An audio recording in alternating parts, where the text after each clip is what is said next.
नमस्कार दोस्तों, स्वागत है आपका एन गिरी अपडेट पर। दोस्तों, आज की कहानी एक सच घटना पर आधारित है जो कि खुद मेरे साथ घटी थी।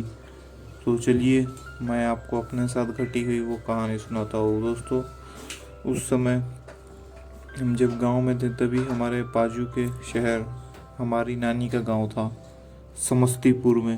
हम लोग समस्तीपुर में नानी के यहाँ गए हुए थे, लेकिन वहाँ मेरा मन नहीं लग रहा था। तो मैं 2 दिन बाद ही वहाँ से वापस अपने गांव लौट आया। दोस्तों, मेरा गांव वैसे तो ज़्यादा दूर नहीं था, लेकिन वैसे स्टेशन से दूर नहीं पड़ता, लेकिन स्टेशन से गांव जाने में काफ़ी दूर है। लेकिन फिर भी मैं वहाँ से अकेले ही अपने गांव की ओर चल दिया। और जब मैं गांव में आया तो मुझे गांव वालों ने कहा, अरे क्या हुआ, वहाँ से वापस आ गए क्या, बाकी लोग क्यों नहीं आए? तो फिर मैंने उन्हें कहा, भैया नहीं, बाकी लोग नहीं आए, वहाँ हमारा मन नहीं लग रहा था। क्योंकि हमारी नानी का गांव शहरी टाइप में है, वहाँ पर शहर की तरह ही माहौल है। वहाँ के लोग भी सारे के सारे शहर की तरह ही है। क्योंकि उनका जो गांव है वो स्टेशन से बस 5 किलोमीटर की दूरी पर ही है। तो मेरा वहाँ मन नहीं लग रहा था, क्योंकि वैसे भी हम गर्मियों में छुट्टी मनाने के लिए गाँव जाया करते थे। तो फिर मैंने ये सारी बात गाँव वालों को बताई। मेरे गाँव वाले बोले, अच्छा तुम आ तो गए हो, लेकिन यहाँ रहोगे कहाँ, अकेले अपने घर में रहोगे? तो मैंने कहा, हाँ भाई, अकेले अपने घर पे रहूँगा ना, तुम्हारे घर पे थोड़ी रहूँगा। लेकिन फिर मुझे जब ये बात गांव वालों को बताई तो मेरे सारे गांव वालों ने कहा, अरे तुम अकेले घर पे रहोगे क्या?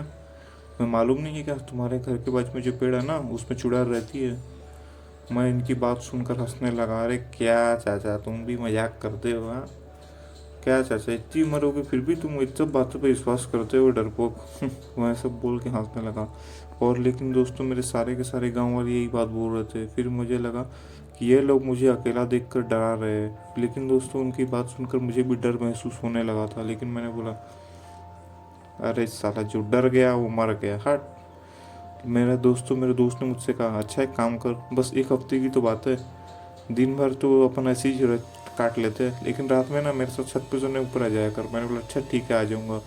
लेकिन फिर मुझे डर लगने लगा कि कहीं सब लोग मेरा मजाक न उड़ाने लगे। तो मैंने कहा, अरे नहीं भाई, मैं तो अपने छत पर ही सोऊंगा, तुझे मेरे साथ छत पर सोने आना है तो आ। ऐसा बोलकर मैं चल दिया। और फिर दोस्तों, जब रात हुई तो मैं अकेले ही अपने छत पर चले गया। दोस्तों, छत पर मुझे काफ़ी डर लग रहा था। वैसे तो मुझे इन सब बातों पर भरोसा नहीं था, लेकिन फिर भी उस दिन मुझे पता नहीं क्यों डर लग रहा था। मैंने अपना नीचे से ही ऊपर 2 कंबल फेंके, एक ओढ़ने का, एक बिछाने का, और एक तकिया फेंकी।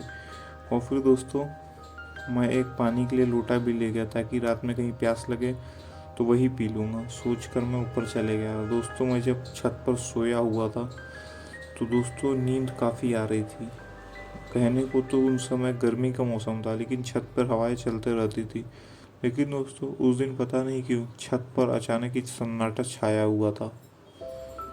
और मुझे अलग ही उचाटपना लग रहा था दिन में, रात को, सॉरी। दोस्तों, उस दिन पता नहीं क्यों गांव में कुत्ते भी बहुत सारे भौंक रहे थे। मैं काफ़ी डरा हुआ था, क्योंकि इस गांव वालों की बात मुझे अब पर थोड़ा विश्वास होने लगा था। लेकिन मुझे फिर भी इन सब बात पर विश्वास नहीं करना चाहिए। मैंने अपना फ़ोन लिया और फ़ोन में हेडफोन लगाकर गाने सुनने लगा। और फिर दोस्तों, ऐसे ही करते करते मुझे नींद आ गई। और फिर वह लगभग 11:30 बजे सो गया। दोस्तों, वैसे तो पूरे गांव वाले में 9 बजे ही सो जाया करते थे। मैं उस दिन काफ़ी लेट सोया, क्योंकि मैं भी गांव में 10 बजे तक सो जाया करता था। फिर मेरी लगभग रात के 1:30 बजे नींद खुली। जब मेरी रात को 1:30 बजे नींद खुली तो मुझे ऐसा लगा कि मेरे राइट साइड में जो पेड़ है, उस पेड़ के ऊपर कोई बैठा हुआ मुझे देखकर मुस्कुरा रहा है। और उसकी हल्की हल्की हंसी की आवाज़ मेरे कानों में गूंज रही थी।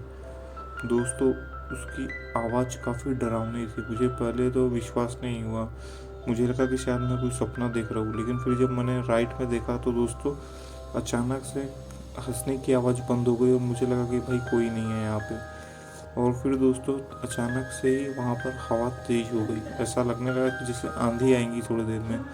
फिर मैं काफ़ी डर गया था, क्योंकि मुझे लगा भाई छत पे तुम अकेले सोया हो, छत से तो मुझे गाँव दिखा था कि मुझे घर पर ना जाना पड़े। मैं डर चुका था। तभी दोस्तों, मुझे ऐसा लगा कि कोई राइट साइड में कोई बैठा है और मुझे घूर रहा है। मैंने तुरंत झटके से देखना चाहा, लेकिन मुझे याद आया कि नहीं, मुझे ऐसे ही देखना चाहिए। मैंने कनखी से थोड़ा सा पलट कर देखा तो देखा कि ये कुत्ता वहाँ बैठा हुआ है और मुझे घूरे जा रहा है। दोस्तों, ये दृश्य देखकर मैं बुरी तरीके से डर चुका था। मेरे पैर कांपने लगे थे दोस्तों, मैं पूरी तरीके से पसीना पसीना हो गया था और हवा भी काफ़ी तेज चलने लगी थी। और दोस्तों, पता नहीं क्यों ठीक मेरे घर के नीचे ही ऐसा लग रहा था जैसे हमारे गांव के क्या, अगल बगल के जितने भी गांव हैं सारे के सारे कुत्ते आकर मेरे घर की ओर भौंक रहे हैं, जैसे कि मेरे छत पर कुछ हो। और काफ़ी दोस्तों मुझे डर लगने लगा था। सारे के सारे गांव वाले, मेरे जितने भी आसपास घर थे, उन लोगों ने टॉर्च चालू करके मेरे घर के पास देखना शुरू किया। और मुझे एक ने आवाज़ भी लगाई, नीरज, नीरज। और फिर जब मैंने उठकर देखा तो दोस्तों मुझे एक आदमी आवाज़ लगा रहा था, लेकिन फिर मेरी हिम्मत नहीं उसे कुछ कहने की। मैं चुपचाप वहीं पर लेट गया दोस्तों। और फिर दोस्तों ठीक उसके आधे घंटे बाद मुझे ऐसी कब कभी छुट्टी हुई, फिर उसके आधे घंटे बाद मुझे नींद आई। फिर दोस्तों मेरी 1 घंटे बाद वो नींद फिर टूट गई। और फिर मैंने देखा कि मेरे ठीक पैर के सामने कुत्ता बैठा हुआ है और ठीक मुझे देखकर हाँफ रहा है। ऐसा लग रहा था कि वो कुत्ता कहीं बहुत दूर से दौड़ कर आया और मुझे ही देख रहा है और उसका मुंह जला हुआ था। अब ये देख कर मुझे काफ़ी डर लगने लगा था। और फिर मुझे लगा कि अब शायद मैं आज नहीं बचूंगा। तो दोस्तों इतना सब कुछ हुआ ही था कि मुझे याद आया कि मुझे हनुमान चालीसा पढ़नी चाहिए। मैं हनुमान जी का नाम लेने लगा, जय श्री राम जय हनुमान, जय श्री राम जय हनुमान, जय श्री राम जय हनुमान। दोस्तों मैं बस इतना बोल ही रहा था कि मैंने बोलते बोलते अपनी आँख बंद करके बस यही चीज़ को मैं बोलते रहा। दोस्तों अब आगे जो होता है कि दोस्तों मैं हनुमान चालीसा भी पढ़ने लगा। दोस्तों मुझे डर तो काफ़ी लग ही रहा था, लेकिन दोस्तों हनुमान चालीसा पढ़ते पढ़ते सारे के सारे नीचे भौंक रहे कुत्ते शांत हो गए। और फिर पता नहीं क्यों अचानक से मुझे डर नहीं लगने लगा। तो दोस्तों उस दिन तो मुझे लगता है कि उस दिन शायद मुझे बजरंगबली ने बचा ही लिया।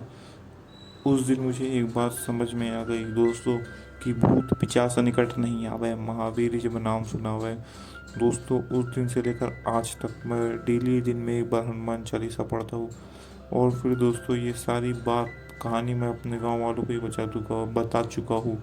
तो दोस्तों ये थी आज की कहानी, आपको कैसी लगी? और साथ में दोस्तों अगर आप बजरंगबली के भक्त हैं, बजरंगबली के एक सच्चे भक्त हैं, तो इस वीडियो को लाइक शेयर ज़रूर करिएगा। दोस्तों आपको कहानी कैसी लगी मुझे कमेंट में ज़रूर बताएं। और साथ में दोस्तों मिलते हैं अब नेक्स्ट वीडियो में, तब तक के लिए बाय एंड टेक केयर। और जय श्री राम, जय जय हनुमान, जय जय श्री राम, जय जय हनुमान।